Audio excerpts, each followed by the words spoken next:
ஒரு தலைவராக மாறணும் உங்களுக்கு தேவை. ராஜன் வீரமர் எழுதிய பொக்கிஷமான புத்தகம் தேர்தலில் உறுதியாக வெற்றி பெறுவது எப்படி. இப்பவே ஆர்டர் பண்ணுங்க. 2 நாள் சிறப்பு பயிற்சியிலையும் கலந்துக்கங்க.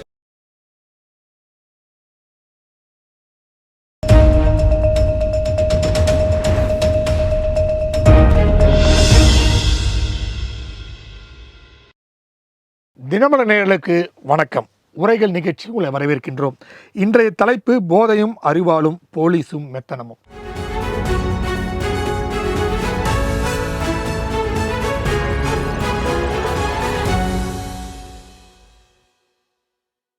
நம்முடைய சிறப்பு விருந்தினராக டிடிஎஸ் ரவி அரசியல் விமர்சகர் வந்திருக்கார். வணக்கம் சார். அதே போல் ஓய்வு பெற்ற காவல்துறை அதிகாரி ராஜாராம் வந்திருக்கார். வணக்கம் சார். சார், இந்த நிகழ்வு உங்கள்கிட்ட தான் தொடங்கலான்ட்டு இருக்கேன். ஏன்னா போலீஸின் மெத்தனம், அதாவது இதில் என்ன முக்கியமான விஷயம்னா, போதைப் பொருள் உட்கொண்டு இந்த இளைஞர்கள், அதாவது 17 வயது இளைஞர்கள் 4 பேர் இந்த விஷயத்தில் ஈடுபட்டதாக சொல்லப்பட்டிருக்கு. தமிழகம் முழுவதும் போதைப் பொருள் சாதாரணமாக கிடைக்கக்கூடிய சூழ்நிலை. 2-3 நாட்களுக்கு முன்பு கூட பார்த்திங்கன்னா ராமநாதபுரத்தில் 580 கிலோ போதைப் பொருள் ஒரு தோப்பில் கிடச்சிருக்கு. ஸோ இந்த போதைப் பொருள் என்பது இப்போ சல்லிஸாக கிடைக்கக்கூடிய சூழ்நிலை. எங்கே வேணால் சாக்லேட்லேருந்து எல்லாத்தையும் கிடைக்கக்கூடிய சூழ்நிலை. ஸோ உங்கள் காலத்துலலாம் கொஞ்சம் கடுபடியாக இருந்த சூழ்நிலை. எனக்கு தேவாரம் போன்றவர்கள்லாம் இதில் மிகப்பெரிய இரும்பு கடமை கொண்டு ஒடுக்கியவர்கள் அந்த காலகட்டத்திலலாம். இப்போ இவ்வளோ ஈஸியாக இருக்கிற ஏன் போலீஸின் மெத்தனம் போக்கா அப்படின்னு மக்கள் கேள்வி கேட்குறாங்கன்னு எப்படி சார் பார்க்குறீங்க? அதாவது தமிழ்நாட்டில் பொறுத்த வரைக்கும் கஞ்சா ஒரு காலத்தில் தேனி மலைக்காடுகளில் விளைஞ்சது. அது தமிழ்நாட்டில் அங்கங்கே இருந்தது. ஆனால் காவல்துறையோட தீவிர நடவடிக்கைனால அந்த பக்கம் ஒழிக்கப்பட்டது. ஆக தமிழ்நாட்டில் கஞ்சா கிடையாது. ஆனால் தமிழ்நாட்டில் கஞ்சா புழக்கம் ஜாஸ்தி இருக்கு. தமிழ்நாடு வழியாக கஞ்சா கடத்துறது ஜாஸ்தி இருக்கு. இந்த கஞ்சா அப்படிங்கிறது இந்த அளவுக்கு பெரிய லெவலில் வந்ததுக்கு என்ன காரணம் அப்படின்னா, நான் நினைக்கிறது, அதாவது அந்த கொரோனா டயத்தில் 2 வருஷம் கிட்டத்தட்ட லாக்டவுன் பீரியட். அது அப்போ அரசு மதுபான கடைகள்லாம் மூடிட்டாங்க. இந்த போதைக்கு அடிமையானவர்கள், போதை பிரியர்கள், இவங்களுக்கு வேற போக்கிடம் இல்லை. அப்போ தேடி போகையில் இந்த கஞ்சா கிடைக்குது. 10 ரூபா 20 ரூபா அந்த மாதிரி சின்ன பொட்டலமாக கிடைக்குது. அப்போ அதை நோக்கி போக ஆரம்பித்தாங்க. கடைசியில் பார்த்தா அந்த போதை ஒரு 10 ரூபாய் 20 ரூபாய்க்கு கிடைக்கிறது. அதை உட்கொண்டாங்கன்னா ஒரு நாள் முழுக்க அந்த போதை இருக்குது. அதுக்கப்புறம் லாக்டவுன் பீரியட் முடிஞ்சதுக்கப்புறம் அப்போ தேவை ஜாஸ்தியாச்சு. அந்த தேவை ஜாஸ்தி குடிக்க ஆரம்பிச்சாங்களே சார். அப்போ என்ன ஆச்சுன்னா, ஆந்திராவில், அதாவது கிட்டத்தட்ட ஓடிஏ பார்டர்னு சொல்றாங்க, ஒரிசா, தெலுங்கானா, ஆந்திரா பார்டர், அந்த 3 ஸ்டேட்டு ஜங்ஷன்ல அந்த ஏரியாவில் நெற்பயிர் மாதிரி விளைவிக்கிறாங்க. விளைவிச்சு அது இங்கே தமிழ்நாட்டுக்கு மட்டும் இல்லை, இந்தியா முழுக்குமே சப்ளை ஆச்சு. நம்ம தமிழ்நாட்டுக்குள்ள மெயினாக என்ட்ரானதை பற்றி இப்போ நம்ம பேசுகிறோம். தமிழ்நாட்டுக்குள்ள இங்கே உள்ள வர ஆரம்பிச்சு. அங்கே 2000 ரூபா தான் ஒரு கிலோ. ஆனால் இங்கே தட்டுப்பாடு காரணமாக அங்கே உள்ள வந்த உடனே 20,000, 40,000, 60,000 வரைக்கும் போயிடுச்சு. ஆக அதோட ஆதிக்கம் ஃபுல்லாக வந்துருச்சு. இந்த சமயத்தில் திருப்பி மதுபான கடைகளை திறந்தாலும் கூட அந்த கோட்டரோட விலை 110, 120 போயிடுச்சு. அதை அடித்தா கூட 2 மணி நேரம் 3 மணி நேரத்தில் போதை தெரிஞ்சது. ஆனால் இந்த பொட்டலம் இப்போ 60 ரூபா ஆயிடுச்சு. 20 ரூபா இருந்தது 60 ரூபா ஆயிடுச்சு. இது ஒரு பொட்டலம் அடித்தாங்கன்னா ஒரு நாள் முழுக்க அந்த போதை இருக்கு. ஸோ இது எல்லாருமே பழகிட்டாங்க. தேவைகளும் ஜாஸ்தி ஆயிடுச்சு. இதோட என்ன பியூட்டினா, இங்கேருந்து வெளிநாட்டுக்கு போகுது போட்டு மூலமாக. இப்போ நீங்கள் பிடிச்சா சொன்னீங்களே கடைசி, அந்த மாதிரி மலேசியா அந்த மாதிரி நாடுகளுக்கு, சிலோன், தாய்லாந்து, இந்த மாதிரி நாடுகளுக்கு போகுது. அங்கே தாய்லாந்தில் உயர் ரக கஞ்சா இருக்குது. அதை அங்கே விளைவிச்சு அதையும் கொண்டு வராங்க. இப்போ இந்த 3 ஸ்டேட்லேருந்து வருதுன்னு சொன்னோம்ல, இது போக மணிப்பூர் பக்கம் இருந்து வருது. ஆக தமிழ்நாட்டை நோக்கி இதுக்கு இங்கே புழக்கமும் ஜாஸ்தி ஆயிடுச்சு, விற்பனையும் ஜாஸ்தி ஆயிடுச்சு. அதுக்கு அப்புறமா இங்கே தமிழ்நாட்டு வழியாக கடத்தலும் ஜாஸ்தி ஆயிடுச்சு. கண்டிப்பாக சார். இந்த சூழ்நிலையில் இளைஞர்கள் ரொம்ப கெட்டு போக ஆரம்பிச்சிட்டாங்க. இதில் பழக்கத்துக்கு அடிமையாகி, ஏன்னா இது ரொம்ப ஈஸியாக கிடைக்குது, விலையும் கம்மி. இல்லை, போலீஸால கட்டுப்படுத்த முடியல. அதான் கேள்வி. எவ்வளவோ நடவடிக்கை எடுத்துக்கிட்டு தான் இருக்காங்க இது வரைக்கும். அவங்க இவருங்க இருந்தாங்க இல்லையா, நம்ம முன்ன டிஜிபி, அவங்க இதுக்குன்னு தனியாக 2.0 போட்டு அதுக்கு பண்ணாங்க. எவ்வளவோ பண்ணாங்க. ஒருவேளை கைமீறி போயிடுச்சு அந்த விஷயம். அது என்ன மாதிரி போயிடுச்சு அப்படின்னா 2-3 காரணங்கள் நான் நினைக்கிறேன். ஒன்று அதிகமாக புழக்கம், அது தேவைப்பட்டது, அந்த தேவை அப்படிங்கிறது ஒரு காரணம். 2வது இளைஞர்கள் இதில் மொத்தமாக இதில் பழக்கமாயிட்டாங்க. 2வது. 3வது இந்த விற்பனை அப்படிங்கிறது யாருக்கு இருக்குதுன்னா, அந்த லோக்கலில் இருக்க போலீஸ், அங்கே இருக்கக்கூடிய கட்சிக்காரங்கள், அங்கே இருக்கக்கூடிய ரவுடிகள், இவங்களுக்கு தெரியாமல் நடக்காது. இதுக்காக காவல்துறை மேலேயும் நடவடிக்கை எடுத்தாங்க. ஒரு 3 ஏசி 30 அதர் ரேங்க்ஸை சென்னையை விட்டு மாற்றினாங்க. அப்புறம் உளவுத்துறை மூலமாக ரிப்போர்ட் வாங்கி ஒரு 600 பேர் இந்த மாதிரி போதைப் பொருளுக்கு கடத்துறவங்களுக்கு விற்கிறவங்களுக்கு உறுதுணையாக இருக்கிறாங்கன்னு சொல்லி அவங்க மேலேயும் நடவடிக்கை எடுத்தாங்க. ஆனாலும் குறையவில்லை. கண்டிப்பாக சார். சார் இப்போது ரவி சார், இப்போ வந்து பார்த்தீங்கன்னா இந்த போதைப்பொருள் வந்து இந்த ஆட்சி காலத்தில் இப்போ ஆட்சியாளர் மேலே ஒரு குற்றம் இருக்கிறது. ஆட்சியாளர்கள் வந்து இது கடுமையாக நடவடிக்கை எடுக்கவில்லை, காவல்துறையை வைத்து இது போன்ற விற்பனையாளர்கள் மீது ஒரு இரும்பு கரம் கொண்டு ஒடுக்கவில்லை, அதனால தான் வந்து அதிகமான விற்பனை ஆகிறது, காவல்துறையும் கண்டுகொள்ளவில்லை. ஸோ வந்து ஆட்சியாளர் மீது அது மிகப்பெரிய பங்கு இருக்குன்னு சொல்கிறாங்கன்னு எப்படி சார் பார்க்குறீங்க? அண்ணாமலை கிட்டத்தட்ட ஒரு 8 மாதத்துக்கு முன்னாடி சொன்னார், இந்த காஞ்சாங்கிறது வந்து கடத்த வேண்டிய அவசியமே இல்லை. நீங்கள் காஞ்சா கடத்துறான்னு சொன்னீங்கன்னா அது அப்பட்டமான பொய். அது வந்து பக்கத்துலேயே விற்றுரும். நீங்கள் எங்கே உற்பத்தி பண்ணுறீங்களோ அங்கேருந்து ஒரு 100 கிலோமீட்டருக்குள்ளே 50 கிலோமீட்டருக்குள்ளே அதை புழக்கத்தில் நீங்கள் கொண்டு வந்துட முடியும். மாட்டிக்க வேண்டிய அவசியமே இல்லாமல் அந்த தப்பு பண்ண முடியும். ஆனால் நம்ம எங்கேயோ வளர்ந்து போய் சிந்தட்டிக்குள்ளே போயிட்டோம். இது பெரிய அளவில் எக்ஸ்போர்ட் ஆகுது அப்படின்னு சொன்னால் உடனே தமிழக அரசுட்டேருந்து என்ன பதில் வருது, அல்லது திராவிட சிந்தனை உள்ள சொல்லிக்கிறாங்களே அவங்க என்ன சொல்கிறாங்கன்னா, குஜராத்தில் தான் அதிகம் வருது. நாம் உடனே என்ன பதில் சொல்கிறோம், குஜராத் மூலமாக வர முடியும், அது வந்து கோஸ்டல் ஏரியா. இந்த பக்கம் தூத்துக்குடி மூலமாக வர முடியும். எங்கெல்லாம் போர்ட்டோ அல்லது துறைமுகங்களோ அல்லது இது இருக்கோ அங்கேருந்து தான் வர முடியும். இங்கே நீங்கள் விட்டுடுறீங்க, அங்கே அவன் பிடிக்கிறான். பிடிக்கிறதுனால அங்கேருந்து வர்றது அதிகமாக தெரியுது. ஒரு உதாரணத்துக்கு தருமபுரியில் ஐயா மாதிரி ஒரு காவல்துறை அதிகாரி தப்பாக பண்ணுறவனெல்லாம் பிடிச்சிடுறாரு. பக்கத்துலேயே கிருஷ்ணகிரியில் என்ன மாதிரி ஒரு அதிகாரி வர்றவனெல்லாம் காசு வாங்கிட்டு விட்டுடுறேன். நீங்கள் என்ன ஸ்டாட்டிஸ்டிக்ஸ் கொடுப்பீங்க? தருமபுரியில் கொள்ளைக்காரர்கள் அதிகம், குற்றம் அதிகம் நடக்கிறது, கிருஷ்ணகிரி அமைதியாக இருக்கிறது. இதை விட முட்டாள்தனமாக ஒரு விஷயத்தை கொண்டு போக முடியுமா? திசை திருப்புறாங்க. குஜராத்தில் இருந்து தான் வருகிறது. ஆக்சுவலாக அவன் பிடிக்கிறான், இவங்க பிடிக்கிறது இல்லை. கிட்டத்தட்ட 3000 கிலோ ஒரு விஷயம் மாட்டியது அப்படின்னு சொல்லிட்டு கடைசியில் அது வந்து ஏதோ ஒரு மாவுன்னு சொல்லி தப்பிக்க விட்டாங்க. சார், இந்த குற்றங்கள், அதாவது பெண்ணுக்கு எதிரான குற்றங்களோ அல்லது இந்த மாதிரி கொலைவெறி தாக்குதலோ அல்லது அந்த ட்ரெயின் இன்சிடெண்ட்டில் நடந்த மிகப்பெரிய ஒருத்தர் வந்து 14 இடத்துல ஒன்னொருத்தனை வெட்டுறாருங்கிறதோ, அதுவும் சீரார் அதை செய்கிறாங்கங்கிறதோ உலகம் பூரா நடக்கக்கூடிய ஒரு விஷயம். அதில் எந்த மாற்று கருத்தும் இல்லை. பெண்களை போகப் பொருளாக பார்க்கறது அப்படிங்கிறது வந்து போதைப் பொருளாக பார்க்கறதுங்கிறது உலகம் பூரா நடக்கக்கூடிய விஷயம். அதுலேயும் ப்ராப்ளம் இல்லை.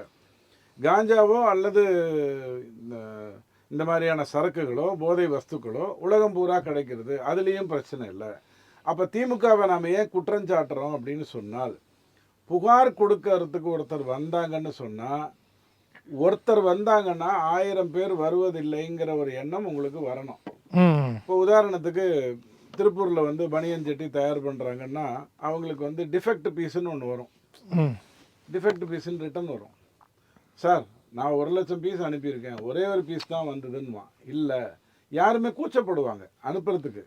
அதை மீறி ஒருத்தன் அனுப்பியிருக்கான்னா நீ குறைஞ்சது 10,000க்கு மேலே தவறான பொருள் அனுப்பியிருந்தா தான் ஒன்று வரும்னு அறிவுறுத்தும். அந்த மாதிரி தான் இவங்க மாட்டுறாங்க அப்படின்னு சொன்னால், புகார் கொடுக்குறாங்கன்னா அந்த புகார் கொடுத்தவனுக்கு ஒரு மரியாதை வேண்டும். ஒரு சின்ன பொண்ணு, அந்த பொண்ணை வந்து ஒரு வட இந்தியன் வந்து கடத்திட்டு போகிறான். போயிட்டு 2 நாள் நாசப்படுத்தி விட்டுட்டு ஓடிடுறான். அவனை இப்போ சமீபத்தில் நீங்கள் பிடிச்சிருக்கீங்க. இது வரைக்கும் எனக்கு ஓகே. அந்த வழக்கை சிபிஐக்கு கொண்டு போகணும்னு நீதிமன்றம் சொல்லுது. கபில் சிபலை கூட்டிகிட்டு வந்து நீங்கள் நீதிமன்றத்துக்கு அந்த சின்ன பொண்ணு சார், அந்த பொண்ணு வழக்கு போகக்கூடாதுன்னு வாதாடுறீங்க. யாருடைய பணத்தில் வாதாடுறீங்க? 50 லட்சமோ 25 லட்சமோ இல்லாமல் கபில் சிபல் வந்து பேச மாட்டார் இல்லையா? அப்போது மக்களுடைய வரி பணத்தை செலவு பண்ணி சிபிஐக்கு இது போகக்கூடாது. உங்கள் பிரச்சனையே அந்த பொண்ணுக்கு அது நடந்ததுங்கிறதுல இல்லை, இந்த மாதிரி பெண்களுக்கு நடக்கக்கூடாதுங்கிறதுல இல்லை, அரசு பேரை காப்பாற்ற. ரயில்வே ஸ்டேஷன் பக்கத்தில் இது இருக்கா, பரங்கிமலையிலேயே நீங்கள் சுவாதி விஷயத்திலே நீங்கள் புரிந்து கொண்டிருக்க வேண்டும். ரயில்வே துறைக்கு தெளிவாக சொல்லி மத்திய அரசுக்கிட்ட இருந்து நீங்கள் உங்கள் ஏரியா பூரா, நான் வந்து ரயில்வே ஸ்டேஷன் பக்கத்தில் சாராய கடை வைப்பேன், ஆனால் நீ வந்து கேமரா ஒழுங்காக வைக்கணும் அப்படின்னு சொல்லி இருந்திருக்கணும். அப்போது என்ன இருந்திருக்கும்? இந்த பொண்ணு விஷயத்தில் தெளிவாக தெரியும். யாரோ ஒரு கடைக்காரன் வச்சதுனால நீங்கள் தப்பை கண்டுபிடிச்சிங்க, இன்றைக்கி அவன் வந்து உங்ககிட்ட மாட்டியிருக்கான். இப்படி எத்தனை வழக்குகளில் வரும்? அந்த பொண்ணை அவமானப்படுத்துறீங்க, அந்த பொண்ணோடைய அப்பா அம்மா வந்து பேசுனா அவமானப்படுத்துறீங்க, காவல்துறையில் அதை அசிங்கப்படுத்துறீங்க. ஒரு ஏழை ஓட்டு போடுறதுக்கே, இந்த ஓட்டுக்கு பணம் கொடுக்கறதுங்கிறது எதனால் வந்தது? ஓட்டு போடுறதுக்கு வரணும்னா எனக்கு இன்னைக்கான தினக்கூலி எனக்கு போச்சு, நீங்க லீவ் விட்டாலும் தினக்கூலி போச்சு இல்லை, உங்களுக்கும் எனக்கும் ஆஃபீஸில் லாஸ் ஆஃப் பே கொடுத்துருவாங்க, அவனுக்கு யார் கொடுப்பாங்க? அதுக்கு தான் நீங்கள் 200 ரூபாயை கொடுத்து அவளை வந்து ஓட்டு போட சொல்ல ஆரம்பிச்சிங்க. இன்றைக்கி அது 20,000 ரூபாய் வரைக்கும் வந்து நிற்கிது. அப்போது இந்த மாதிரியான ஒரு விஷயத்தில் அவங்கள 10 வாட்டி அலைய விட்டிங்கன்னா ஒரு எஃப்ஐஆரை போடுறதுக்கு, இதில் சிஎஸ்ஆர் வேறு. அது என்ன மண்ணாங்கட்டி சிஎஸ்ஆர் எனக்கு புரியல. ஒரு வழக்கு வந்தாச்சு, குற்றச்சாட்டு வந்தாச்சு, இவன் தப்பு பண்ணுறேங்கிறான், அவன் வந்து இல்லைங்கிறான். என்னுடைய எந்த வாதத்திலையும் நான் காவல்துறையை குற்றஞ்சாட்ட மாட்டேன். இவர் பக்கத்தில் இருக்காருங்கிறதுனாலையோ இல்லைங்கிறதுனாலையோ கிடையாது. ஒரு காவல்துறை அதிகாரி, எனக்கு இந்த சிபிஐ சிபிசிஐடி இதெல்லாம் எனக்கு தெரியாது. ஒரு காவலாளியை அனுப்பிச்சு என்ன நடந்ததுன்னு தெரிஞ்சுட்டு வான்னு சொல்லிட்டிங்கன்னா அவன் கண்டிப்பாக சத்தியமாக நல்ல கரெக்டான தகவலை தான் கொண்டு வந்து கொடுப்பான். நீங்கள் அமுக்கிறதுனால தான் பிரச்சனை வருது, அதை மறைப்பதனால தான் பிரச்சனை வருது. அதுக்கு தான் உங்களுக்கு சிபிசிஐடி தேவைப்படுது, அதுக்கு தான் உங்களுக்கு சிபிஐ தேவைப்படுதே ஒழிய ஒரு காவலாளி என்கொயரிக்கு போனால் கண்டிப்பாக அவன் கரெக்டான ரேப்போ தான் கொடுக்கும். என்ன ஒரே ஒரு வித்தியாசம், சிபிஐ கிட்ட இன்னும் கொஞ்சம் பெட்டர் ஃபாரன்சிக் இருக்கும், சிபிசிஐடி கிட்ட ஃபோன் ட்ராப்பிங் இருக்கும், அந்த காவலாளி கிட்ட அது இருக்காது. இவ்வளவுதான் வித்தியாசம். ஸோ அழுத்தம் கொடுக்குறீங்க. ஸோ இந்த அரசை ஏன் நம்ம குற்றம் சாட்டுறோம் அப்படின்னா, இன்னொரு விஷயம் என்ன சொல்லியிருக்காருன்னா, இவர் வந்து மா சுப்பிரமணியன் சொல்லியிருக்காரு, 0 போதையாக தான் தமிழ்நாடு இருக்குது, 0 போதை பழக்கம். இன்னைக்கு கொடுத்த பேட்டி அவர் எந்த விதமான போதை பொருட்களே இங்கே நடமாட்டம் இல்லை அப்படின்னு மா சுப்பிரமணியன் சொல்லியிருக்காரு. ரொம்ப யதார்த்தமான கருத்தை சொல்லியிருக்காரு. இப்போ ஒரு கூவத்துக்கு பக்கத்தில் ஒரு காலனி இருக்குன்னு வச்சுக்கோங்க. அந்த காலனியில் வந்து பெரிய பெரிய பணக்காரங்க தான் இருப்பாங்க. அந்த கூவம் நாற்றம் அவங்களுக்கு பழகிடும். உங்களுக்கு எனக்கு தான் மூக்க பிடிச்சிட்டு நடப்பீங்க. அவங்கள பொறுத்த வரைக்கும் அது 0 நாத்தம், அது பழகி போச்சு. ஏன்னா எஸ்ஐஆர் சார் இருக்கிற இடம் ஊர் இல்லையா, அவருக்கு சாரெல்லாம் நிறைய தெரியும். ஸ்டாலின் ஐயாவே சட்டசபையில் சொல்லியிருக்காரு, ஒரு சார் பேரை கேட்குறீங்களே 100 சார் பேரை சொல்கிறேங்கிறாரு. எனக்கு ஆச்சரியமாக போச்சு. 100 சார் பேர் ஸ்டாலின் ஐயாவுக்கு தெரிஞ்சதுன்னா அவர் என்ன பண்ணணும்? நடவடிக்கை எடுத்துருக்கணும். அத்தனை சாரையும் யாருன்னு பார்த்து கண்காணித்து அவனுக்கு திருந்தினானா இல்லையான்னு பார்த்து அவனுக்கு யாரெல்லாம் சப்ளை பண்ணுறானோ அவனெல்லாம் ஒழுங்காக வேறு வேலைக்கு கொண்டு வந்து 100 சார் விஷயத்தில் அக்கறை எடுத்துருக்கணும். பேர் கொடுக்குறேங்கிறாரு. பேரை வச்சுக்கிட்டு நான் என்ன பண்ண போகிறேன்? நானும் சேர்ந்து சப்ளை பண்ண போகிறேன்னா? இதுதான் அலட்சியம். இந்த அலட்சியம் எதனால உங்களுக்கு வருதுன்னா, இது வந்து அவனுக்கு என்ன, நாங்கள் குற்றம் செய்யவில்லை அப்படின்ற விஷயத்தை மக்களிடத்து எடுத்து செல்ல வேண்டும் என்பதற்காக ஒரு மெத்தனை போக்காத மாதிரி செயல்படுறாங்களோ. இவங்க மறைக்கணுங்கிற எண்ணத்துல கூட பண்ணல, அட்டவருத்தமா இல்லைன்னு இவங்களே நம்ப ஆரம்பிச்சுட்டாங்க. இந்த ஆவியோட டெய்லி பேசுறவன் கிட்ட நீங்க போய் பக்கத்துல உட்காந்தீங்கன்னு வச்சுக்கோங்க, இன்னைக்கு நாளைக்கு வியாழக்கிழமையான்னு பார்த்து சொல்லுன்னு கேட்கற அளவுக்கு வந்துருவீங்க. அவன் ஆவி கிட்ட கேட்பான், நாளைக்கு வியாழக்கிழமையான், இல்லைங்க நான் புதன்கிழமை தான் அப்படின்னு அவன் சொன்ன உடனே ஆவி சொல்லிடு, அப்படியே ஆயிடுவீங்க. இவங்களே நம்புறாங்க. இவர்கள் ஒரு ராஜேந்திர சோழன், அவர் பையன் ஒரு அவங்க அப்பா ஒரு ராஜராஜ சோழன், இவர் ஒரு ராஜேந்திர சோழன், இதெல்லாம் இவங்களே நம்புறாங்க. கற்பனையில போயிட்டு இருக்காங்க, கற்பனை உலகத்துல போறாங்க. எங்க நீங்க பிரச்சனை வருதுன்னா, நேத்துக்கு பேசுறாருங்க ஒரு கூட்டத்துல, நீதி கட்சி தொடங்கும் பொழுதே ஒரு பெண்ணின் தலைமையில் தான் அந்த கூட்டம் நடந்ததுங்கிறாரு. அந்த அம்மா யாருன்னு பேரை வேற சொல்றாரு. அவங்க இன்னைக்கு நல்லா இருக்காங்களாங்கிற கருத்தை சொல்லணுமா வேண்டாமா? உதாரணத்துக்கு ராஜீவ்காந்தி ஐயா கொலை விஷயத்தில் நீங்கள் ஒரு முடிவு எடுக்கிறீங்க, பையன் வந்து பரவாயில்ல மன்னிச்சிடுறேங்கிறான், அம்மா வந்து விட்டுருங்க அதனால் என்னங்கன்றாங்க. இந்த 14 பேர் கூட செத்து போனான், அவனை பற்றி எவன் அக்கறை எடுத்துக்கிறதுங்கிற கேள்வி வருது இல்லையா? அந்த மாதிரி நீங்கள் வந்து பெண்ணை உயர்த்தினோம், அங்கே நிறுத்தினோம், இங்கே நிறுத்தினோம், பெண்களுக்கு தான் நாங்கள் எல்லாம் கொடுத்தோம்னா நீதி கட்சியிலேருந்து தொடங்குங்க. அந்த அம்மாவுடைய குலம், அந்த பரம்பரை, அதற்கப்புறம் எங்கே இருக்காங்க? நல்லா இருக்காங்களா? இன்னைக்கு மாப்பிள்ளையும் மச்சனனும் 30,000 கோடியை வருஷத்துக்கு 2 பேரும் பிரிச்சுக்கிறாங்கன்னு தியாகராஜன் ஐயா சொன்னார். அந்த அளவில் வசதியாக இருக்காங்களா? இல்லை குறைஞ்சபட்சம் ஒரு 3 கோடி வைத்து கொண்டு சொத்தோடு இருக்காங்களா? அவங்க பரம்பரையில் வந்தவங்க நல்லா இருக்காங்களா? அதை சொல்லுங்க. சும்மா ஒன்றா முத்துலட்சுமி ரெட்டி, அவங்க இந்த ரெட்டி அந்த ரெட்டின்னு எதையாவது கதை சொல்லிட்டு பெண்களுக்கு ஒரு நல்ல இடம் இந்த தமிழகத்தில் இருக்குன்னு நீங்கள் சொன்னீங்கன்னா, ஆட்சிக்கு ஒரு முறை கூட நீங்கள் 5 வருடம் ஒரு நாள் இருந்ததில்லை, அடுத்த முறையும் இருக்க மாட்டேங்க. கண்டிப்பாக சார். இப்போது பார்த்தீங்கன்னா 4 பேர் இந்த இளைஞர்கள் 17 வயது இளைஞர்கள் பிடிபட்டிருக்காங்க. அதில் 3 பேர் வந்து சீரார் சிலைக்கு அனுப்பி வச்சிட்டாங்க. ஒருத்தர் வந்து +2 படிக்கிறான்னு சொல்லி நீதிமன்றத்தில் வந்து அவரை ரிலீஸ் பண்ணிட்டாங்க. இது பலருக்கு வந்து மன வருத்தத்தை தெரியுது. இந்த காட்சியை பார்த்தவர்களுக்கு என்ன சொல்கிறாங்க, என்ன சார் அந்த பையனை நீங்கள் உடனே விட்டுறீங்க, ஒரு +2 படிக்கிறான்னு சொல்லி விட்டுருவீங்களா நீங்கள், அவனும் தப்பு பண்ணியிருக்கான் இல்லையா அப்படின்ற மனநிலைக்கு பல பேர் கேள்வி கேட்குறாங்க சார். பட் இங்கே பார்த்தீங்கன்னா ஐஜி, வடக்கு மண்டல ஐஜி கர்கே, அஸ்ராஜ் கர்கே சொல்கிறாரு, இது வந்து பெரிய தாக்குதல் இல்லை, அது வந்து என்னமோ வட இந்தியர்கள் தாக்கப்பட்டான்னு சொல்கிறீங்க, அது மாதிரிலாம் ஒன்றும் தாக்குதல் நடத்தலை, அது முறைச்சி பார்த்தா அந்த பையன்றனால தாக்கியிருக்காங்க அப்படின்ற மாதிரி ஒரு மழுப்பலாகவே இருக்குது. ஒரு பையனை விடுதலை பண்ணிட்டாங்க, இவங்க வந்து அது பெரிய தாக்குதல் கிடையாது, இது வட இந்தியர் மாதிரி தாக்குதல், திரிக்காதீங்க அப்படி போன்ற விஷயங்கள்லாம் சொல்கிறாங்க. ஸோ இது வந்து இது அந்த கும்பலை தப்பிக்க வைப்பதற்காகவே இந்த செயல்பாடு இருக்கான்னு ஒரு சந்தேகம் வருதே சார். அதாவது இதில் 2-3 விஷயங்கள் இருக்கு. ம் ஒன்று வந்து சட்டத்தின் குறை. ம் என்ன அப்படின்னா 18 வயதுக்கு கீழே உள்ளவங்களுக்கு ஜுனைல் ஜஸ்டிஸ் ஆக்ட் அப்படின்னு ஒரு சட்டம். ம் அந்த சட்டம் என்ன சொல்லுதுன்னா 18 வயசுக்கு கீழே உள்ளவன் கொலை பண்ணாலும் சரி, கொள்ளையடிச்சாலும் சரி, ரேப் பண்ணாலும் சரி, போதைப் பொருள் கடத்தினாலும் சரி, அவனுக்கு வந்து அந்த சிறார் நீதிமன்றத்தில் ஆஜர்படுத்தி சிறுவர் மன்றம் இருக்கு இல்லையா, அங்கே தான் உள்ள அவன் வச்சிருக்கணும் ம் 18 வயசு வரைக்கும். ஆமா தண்டனைன்னு புரச கொடுத்தா வாக்கத்தில் இருக்காது. ஆமா 18 நீங்க தண்டனைன்னு கொடுத்தா கூட 18 வயசு வரைக்கும் அங்கே தான் இருக்கணும். ம் இப்போ அவனுக்கு 17 வயசு ஆகுது. இப்போ இந்த வழக்கில் வந்து ஒரு 5 வருஷம் தண்டனை கொடுக்குறாங்கன்னு வைங்க, அவன் 18 வயசு வரைக்கும் அங்கே இருக்கணும். ம் அதுக்கப்புறமா அவன் 18 வயசுக்கு அப்புறம் ஜெயிலுக்கு போகணும். ஜெயிலே 18லேருந்து 21 வயசு உள்ளவங்களுக்கு கான்விக்ட்டுக்கு தனியாக ஒரு இது இருக்குது, அங்கே வச்சுருப்பாங்க. 21 வயசையும் தாண்டதுக்கு அப்புறம் தான் அவன் பொதுவாக மற்ற இருக்கக்கூடிய கான்விக்ட் கூட அவனை வைப்பாங்க. அந்த மாதிரி சட்டத்தில் சொல்லுது. அந்த சட்டத்தின் ஓட்டையில் புகுந்து நிறைய பேர் தப்பிச்சிடுறாங்க. அதனால தான் கஞ்சா விற்கிறவன், பவுடர் விற்கிறவன் எல்லாருமே இந்த சிறுவர்களை பயன்படுத்துகிறாங்க. இந்த சிறுவர் இந்த ஜுனைல் ஜஸ்டிஸ் ஆக்ட் மாற்றப்படணும். ஏன்னா முன்னாடி 18 வயசுல தான் ஒரு முழு மனிதன் ஆனான். ஆனால் இப்போ உள்ள பரிணாம வளர்ச்சியில், இப்போ உள்ள உணவு பழக்கங்களில் 16 வயசுலேயே முழு மனிதன் ஆயிடுறான். ஆக அந்த சட்டத்தை மாற்றி அதை கொண்டு வரணும். அந்த விஷயமா சுப்ரீம் கோர்ட்டில் கேஸ் வந்தப்போ மத்திய அரசு என்ன சொல்லுச்சுன்னா, அதை நாங்கள் மாற்ற மாட்டோம், 18 வயசு தான் இருக்கணும்னாங்க. அந்த மாதிரி விஷயங்களில் பூந்து தான் இவன் தப்பிச்சிடறாங்க. இதுக்கு இன்னொரு உதாரணம் கூட சொல்கிறேன். நிர்பயா வழக்கு. நிர்பயா வழக்கில் ஒரு சிறுவன் அவன் தான் பெரிய கொடூரத்தை செஞ்சவன். ஆனால் அவன் 18 வயசு வரைக்கும் இதே மாதிரி ஜெயிலுக்கு அனுப்பப்பட்டு அங்கேருந்து 18 வயசுக்கு அப்புறம் வெளியே போய் அப்ஸ்காண்டிங் ஆகிட்டான். மற்றவங்களும் தூக்கில் போட்டாங்க. எதுக்காக சொல்ல வரேன்னா, அந்த சிறுவர் அப்படிங்கிற ஒரு அந்த சட்டத்தின் எதிர்ப்படி உள்ளே போய் வெளியே தப்பிச்சு வந்துடுறாங்க. அது வந்து மாற்றப்படணும். சட்டத்தில் இன்னும் சில பிரச்சனைகள் இருக்கு. இப்போ போதைப்பொருள் சமாச்சாரம் இருக்குல்ல, NDBS ஆக்ட். அந்த ஆக்டில் முன்னாடி வந்து போதைப்பொருள் கொஞ்சம் வச்சிருந்தாலும் அதிகமாக வச்சிருந்தாலும் அவனுக்கு வந்து 10 லட்ச ரூபா அபராதம், 10 வருஷம் தண்டனை, 5 லட்ச ரூபா அபராதம் அப்படின்னு சொல்லி கொண்டு வந்தாங்க. அதான் நடைமுறைப்படுத்தி இருந்தாங்க. இப்போ என்னன்னா, எவ்வளவு குவான்டிட்டி இருக்கோ அந்த குவான்டிட்டிக்கு தகுந்த மாதிரி தண்டனை அப்படின்னு கொண்டு வராங்க. அது போக கஞ்சா ஒரு நபர் அவர் மருத்துவ பயன்பாடுக்காக 10 கிராம் வச்சுக்கலாம் அப்படிங்கிறாங்க. இப்போ ஒரு ரூம்ல 10 பேர் தங்கியிருக்காங்கன்னு வைங்க, 100 கிராம் வச்சுக்கலாம். அப்ப அது தவறு இல்லை அப்படிங்கிற மாதிரி ஒரு சூழல் வந்து, அதாவது அந்த தண்டனை அப்படிங்கிறது வந்து குறைக்கப்படுது. இதே வந்து சிங்கப்பூர்ல நம்ம தமிழ்நாட்டை சேர்ந்த ஒரு பையன் முருகேசன் நினைக்கிறேன், அவனுக்கும் அதுக்கும் சம்மந்தமே கிடையாது. இவன் உட்கார்ந்து இருக்கிறான், பக்கத்துல ஒருத்தன் வந்து ஒரு பார்சல் ஒரு பையை வச்சுட்டு நான் ஒரு 5 நிமிஷத்துல பாத்ரூம் போயிட்டு வந்துடுறேன் அப்படின்னு சொல்லிட்டு போறான். போலீஸ் வந்து பிடிக்குது. அதுல பார்த்தா கஞ்சா இருக்குது. கஞ்சா தான் இருக்கு, வேற எதுவும் இல்லை. அதுல இவனை கைது பண்ணிடுறாங்க. இவருக்கும் அதுக்கு எந்த சம்பந்தமும் கிடையாது, இவருக்கு அந்த நாலேஜும் கிடையாது, இவருக்கு சம்பந்தமே இல்லாத இவனை தூக்கு தண்டனை கொடுத்துட்றாங்க நீதிமன்றத்துல.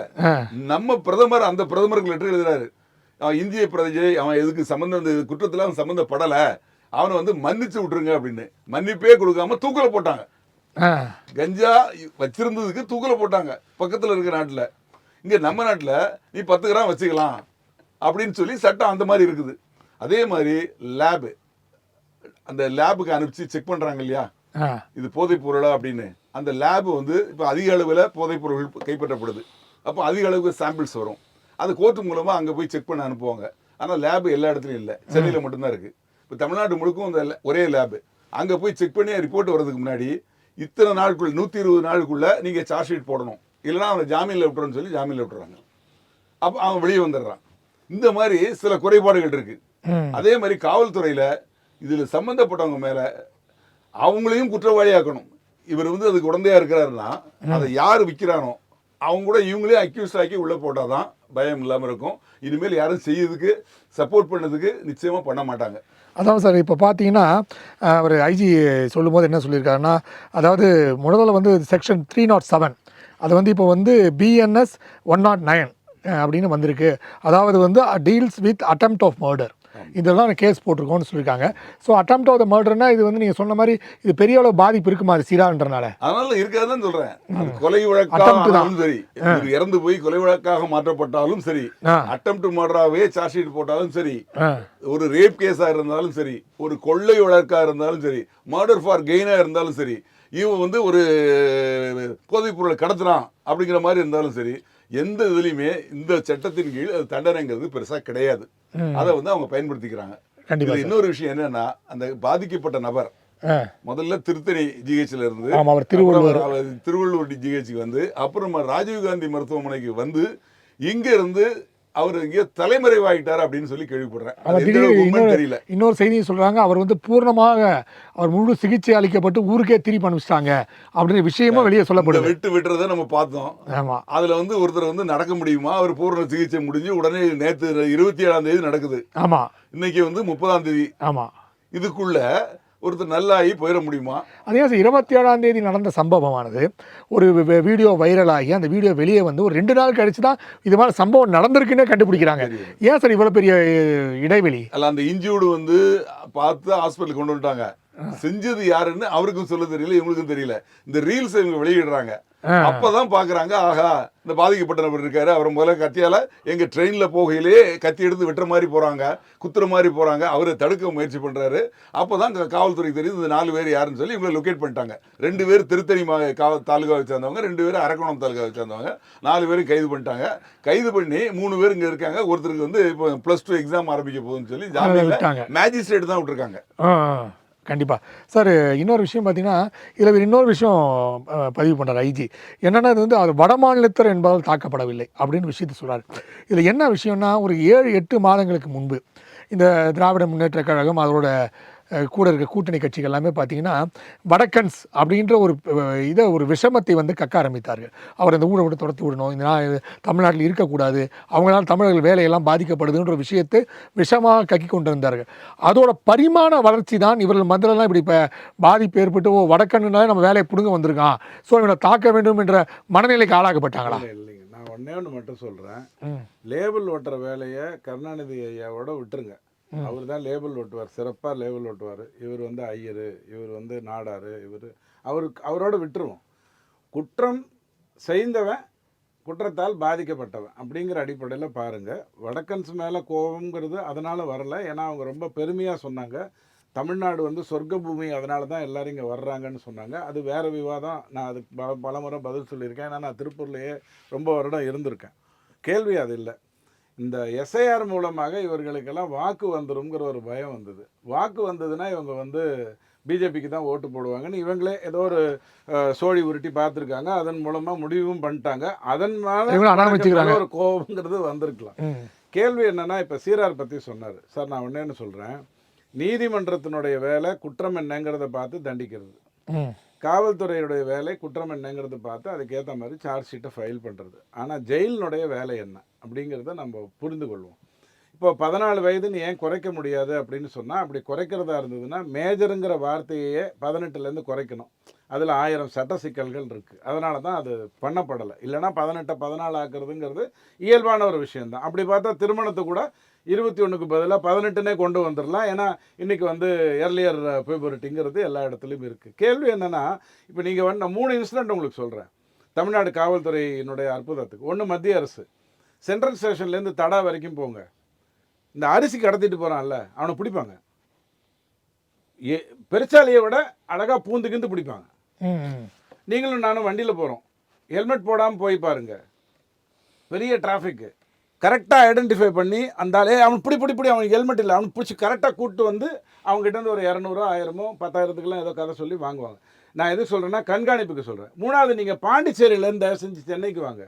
நீங்கள் சாராயம் கடத்துறீங்கிறவங்கிற பயத்தில் கரெக்டாக அந்த பார்டரில் நின்றுக்கிட்டு மேலே ஏறி பேக்கெல்லாம் செக் பண்ண, இவ்வளவு உஷார் சார் நம்ம. அப்போது சீரார் அவங்ககிட்ட கொண்டு வந்து விடுறேன். அவன் 14 வயதோ 15 வயதோ, அவன் யாரால் வேணாலும் கெட்டு போகட்டும், நான் இல்லைன்னு சொல்லலை. அவன் திரும்பி போனானே, உங்ககிட்ட ஏதாவது ட்ராக் ரெக்கார்டு இருக்கா? கடந்த 20 வருஷத்தில் சிறார் பள்ளியில் வந்தவர்கள் இன்றைக்கி நல்லா இருக்காங்க. ஐஏஎஸ் அதிகாரி ஆகாட்டி கூட அவங்களாம் இந்தந்த இடத்துல நல்லா இருக்காங்கன்னு ஏதாவது ட்ராக் ரெக்கார்டு இருக்கா? அவனுக்கு 18 ஆகிடுத்துன்னு நீங்கள் வெளியில் விட்டாலோ, அல்லது நீதிமன்றம் சொல்லிடுத்துங்கிறதுக்காக வெளில விட்டாலோ, அல்லது ஒரு வழக்கறிஞர் அற்புதமாக வாதாடி அவனுக்கு ஜாமீன் வாங்கி கொடுத்துட்டாருங்கிறதுக்காக நீங்கள் வெளில விட்டாலோ, உங்கள் சமுதாயத்தை நீங்கள் கண்காணிக்கலன்னு அர்த்தம். அப்போது நாம் எங்கே போகணும்னா, இந்த ஜெயிலுக்குள்ளே போகிறாங்க. ஜெயில் வந்து ஒரு பெரிய யூனிவர்சிட்டி, நல்லா ஞாபகம் வச்சுக்கோங்க. என்ன நீங்கள் 21 வயசில் ஒரு யூனிவர்சிட்டிக்கு அனுப்பினீங்கன்னா, ஜெயிலுங்கிற யூனிவர்சிட்டிக்கு அனுப்பிச்சிங்கன்னா, அங்கே கேடி பில்லா கில்லாடி ரங்காவெல்லாம் பார்த்து நான் கற்றுக்கிட்டு வெளில வரும்போது நான் என்ன ஆல்பர்ட் ஐன்ஸ்டைனாக வருவேன்? சத்தியமாக கொக்கு சிவா, கொக்கு குமாராக தான் நான் வெளில வருவேன். அப்போது அந்த ஜெயிலுடைய ஜெயிலேருந்து வெளில வர்றவன் என்ன மாதிரியான லைஃப்பில் இருக்கான், அதுக்கான ஒரு ட்ராக் ரெக்கார்டு இருக்கணுமா வேண்டாமா? இந்த ஹியூமன் ரைட்ஸ் எல்லாம் கூட்டு வந்து வேலை வெட்டி இல்லாமல் ஏன் எல்லா இடத்துலையும் சுற்றி தேவையெல்லாம் வேலையை பண்ணிட்டு இருக்கிற, ஜெயிலுக்கு போ.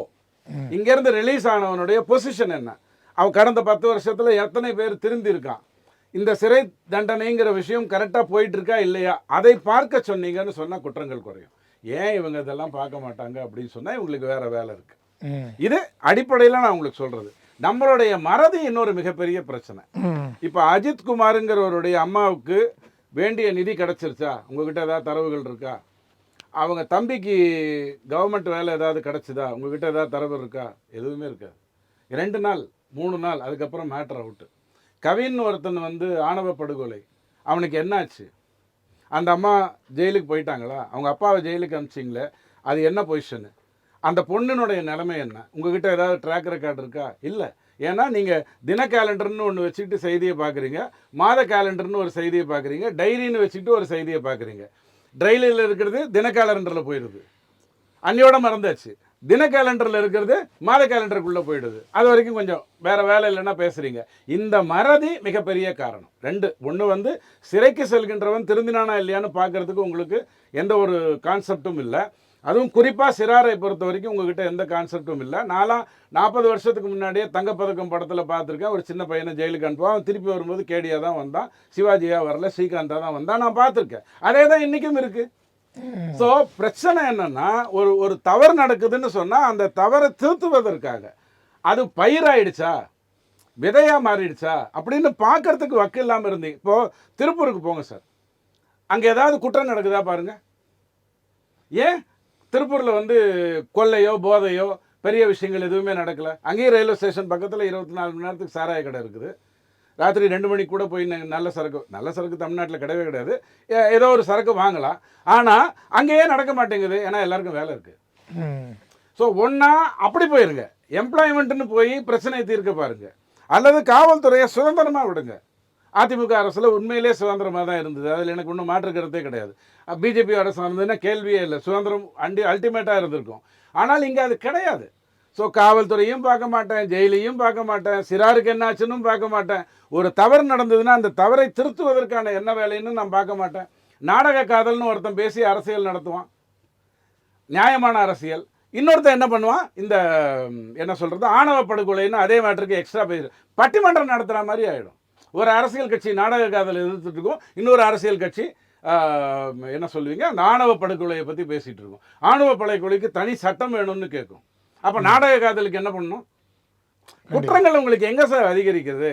ஆனால் ஒன்லைனில் சொல்லணும் உங்களுக்கு அப்படின்னு சொன்னால், குறைஞ்சபட்சம் அந்த டாஸ்மாகுடைய சரக்கையாவது நல்ல சரக்காக கொடுங்க. அந்த கர்மத்தை குடித்தா சத்தியமாக மகாத்மா காந்தி கூட 2 கொலை செய்யணுங்கிற ஒரு எண்ணத்தோடு தான் வெளில வருவார். அவ்வளோ மட்டமான சரக்கை கொடுக்குறீங்கிறது தயவு செஞ்சு புரிஞ்சுக்கோங்க சார். இப்போ இன்னொரு விஷயம், நம்ம சிறைச்சாலைகளுக்கு இப்போ வந்து புழல் சிறைச்சாலைக்கு ஒருத்தர் பார்க்க போனேன், நான் போய் பார்க்க போனேன். அப்போ வந்து அந்த சந்திக்கிற நேரத்தில் போயிட்டு அங்கே பார்த்தீங்கன்னா அது 30-40 டிபார்ட்மெண்ட் இருக்கும், அதை வச்சுருப்பாங்க, ஃபோன் வச்சு பேசலாம் அப்படின்ட்டு. நான் ஒரு உலாவை போகும்போது கிட்டத்தட்ட அந்த 30 கம்பார்ட்மெண்ட்டில் கிட்டத்தட்ட ஒரு 28 கம்பார்ட்மெண்ட்டில் பார்த்தீங்கன்னா ஒரு 18 வயசு 19 வயசு இளைஞர்கள் தான். அவங்கள பார்க்க வந்தவங்கெல்லாம் கை குழந்தையோட அவங்க மனைவிமாரெலாம் வந்து பார்க்குறாங்க. ஸோ நீங்கள் பார்த்தீங்கன்னா 18 வயசில் இவ்வளவு சிறார்கள், ஒரு 30 கம்பார்ட்மெண்ட்டில் பார்த்தீங்கன்னா ஒரு 28 பேர் இந்த 18-19 வயசுக்குள்ள தான் இருக்கிறாங்க.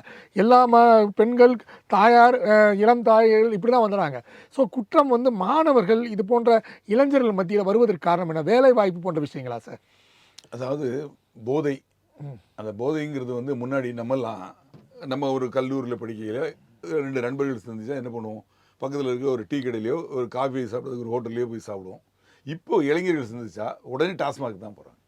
அந்த அளவுக்கு கலாச்சாரம், துக்கமாக இருந்தாலும் பார்ட்டி, சந்தோஷமாக இருந்தாலும் பார்ட்டி ஆகி போச்சு. ஆமாம், அதாவது போய் கலாச்சாரம் சீரழிவது. அந்த இளைஞர்களே அதை வந்து ஒரு பெரிய விஷயமா நினச்சிக்கிறாங்க. ஒரு சின்ன விஷயமா இருந்தால் கூட என்ன பார்ட்டி இல்லையா, பார்ட்டினா இதுதான் பார்ட்டி. இதில் கஞ்சா அது ஒரு போதை வஸ்து, பவுடர் இன்னொரு போதை வஸ்து. 2க்கும் என்ன வித்தியாசம்னா, கஞ்சா அடித்தா ஒரு நாள் முழுக்க நாற்றம் அடிக்கும், அவன் பக்கத்துலேயே போக முடியாது, 1/2 கிலோமீட்டருக்கு நாற்றம் அடிக்கும் இவன் கஞ்சா அடிச்சிருக்கான்னு சொல்லி. பவுடர் வந்து அடித்தா தெரியாது. ஹைஃபை பணக்காரங்க, சினிமாக்காரங்க, அவங்க தான் அதை பயன்படுத்துகிறாங்க. எஸ்டிடி, ஸ்டாம்பு, இது மாதிரி டெவலப்மெண்ட் நிறைய இது மாதிரி இது வளர்ந்துக்கிட்டே போகுது. இந்த போதை அப்படிங்கிறத வந்து முதல்ல தடுக்கணும் ஃபர்ஸ்ட். இப்போ கூல் லிப்னு சொல்லி ஸ்கூல் பக்கத்தில் வந்து விற்கிறாங்க, அந்த மாதிரி அளவுக்கு போயிடுச்சு. இதை வந்து தடுக்கணும். இல்லைன்னா வருங்கால இந்தியா அது வேற மாதிரி போயிடும். ஏன்னா உலகத்திலேயே அதிகமாக இளைஞர்கள் கொண்டது இந்தியா தான். இந்திய தேசம், ஆமா. உலகத்திலேயே பெரிய ஜனநாயக நாடும் இந்தியா தான். உலகத்தில் அதிக மக்கள் தொகை கொண்டதும் இந்தியா தான். அப்படியாப்பட்ட இந்தியா அது வேற திசையை நோக்கி போயிட்டு இருக்கு. அது குறிப்பாக தமிழ்நாடும் இந்த அளவுக்கு குழந்தைகள் வந்து இப்போ கெட்டு போயிட்டு இருக்காங்க. இப்போ இதில் வந்து அவங்க வந்து அந்த வெட்டுறதை பார்க்கல. உண்மையிலே சொல்ல, நான் 35 ஆண்டுகள் காவல்துறையில் பணிபுரிஞ்சேன். நிறைய கொலை, இரட்டை கொலை, அது மாதிரிலாம் பார்த்துருக்கேன். வெட்டு, குத்து, குடல் வெளியே வந்தது, துண்டு துண்டா வெட்டி போட்டுருக்கலாம் பார்த்துருக்கேன். ஜெயபிரகாஷ் மாதிரி குடும்பத்தையே கொலை செஞ்சாங்க. ஆமாம், அந்த பாடியெல்லாம் பார்த்துருக்குறேன். அந்த மாதிரி பாடியெல்லாம் பார்த்து எடுத்துக்கொண்டு போய் நாங்களே எடுத்துக்கொண்டு போய் ஹாஸ்பிட்டலில் கொண்டு போய் போஸ்ட்மார்ட்டம் அதெல்லாம் பண்ணியிருக்கிறோம். ஆனால் எனக்கு இப்போது அதை மாதிரி பார்த்த எனக்கு இந்த சம்பவத்தை பார்த்த உடனே மனம் வந்து பதப்பதைக்குது சார். அதாவது அவன் வெட்டுப்படுறவன் யாரோ, ஆனால் அவனை போய் இந்த சின்ன பசங்க அந்த வெட்டையில் சார் அந்த மண்டை ஓட்டில் பாட்டு டங்கு டங்குன்னு சத்தம் கேட்குது, அந்த அருவாப்பட்டு. மண்டை ஓப்பன் ஆயிடுச்சுன்னா வேற சொல்லிக்கிறாங்க. ஆடியோவில் யோசிச்சு பாருங்க சார். எனக்கு அதாவது அந்த கொடூரத்தை என்னால் வந்து அதை உடனே நான் மறைச்சிட்டேன். யாருக்குமே அனுப்பலை. அதை வேற யாரும் பாக்குறதுக்கு அனுப்புறதுக்கு கூட எனக்கு மனசு வரல. சோசியல் மீடியால பகிராதீங்க அப்படி வேற சொல்லிருக்காங்க நீதிமன்றத்துல. உண்மையிலே சொல்றேன், அதை வந்து ஜீரணிக்க முடியல. கண்டிப்பாக இது தடுக்கலைன்னா வருங்காலம் இன்னும் ரொம்ப மோசமா. நீங்க சொன்ன இந்த ரீல் விஷயம் தானே அந்த ஆளு ஹாஸ்பிட்டல் விட்டு கிளம்பி போயிட்டாரு குணமாயி. இல்ல அது வேற இது வேறையா? அதான் அப்போ பிரச்சனை எங்க வருதுன்னு உங்களுக்கு புரியுதுங்களா? ரீலை பகிராதேன்னு சொல்றதுக்கு நீதிமன்றத்துக்கு உரிமை இருக்கு. இவன் காணாம போயிட்டான்னா அந்த அந்த அந்த இருக்கக்கூடிய காவல்துறையை தொங்க விடணும். தாலிபானுக்கு அனுப்பிச்சி வச்சு அவங்கள தொங்க விட்டுட்டு திருப்பி ஃபோட்டோவை மட்டும் இங்கே அனுப்பணும். அப்படி தானே பண்ணணும். அது பண்ணுறதுக்கு வாய்ப்பு இல்லை. 2-3 விஷயம் உங்களுக்கு சொல்லிடுறேன். குற்றம் நடந்தது என்ன டிவிலெலாம், அதாவது அந்த குற்றத்தை அவன் எப்படி செஞ்சான் அப்படிங்கிறதுக்கு வந்து ஒரு நிகழ்ச்சி. இப்போ எனக்கு க்ளூ கிடைக்கும். ரைட், இந்த அந்த பெரிய பணம் போடணும்னா இந்த மேட்டர் தான் கரெக்டு. இல்லை இந்த டிவியில் பாரு, அங்கே தான் கரெக்டாக குற்றத்தை காட்டுவான். இதுக்கா நீ நிகழ்ச்சி நடத்துகிற? குற்றத்தினால பாதிப்பு எப்படி இருந்ததுன்னு சொல்லு.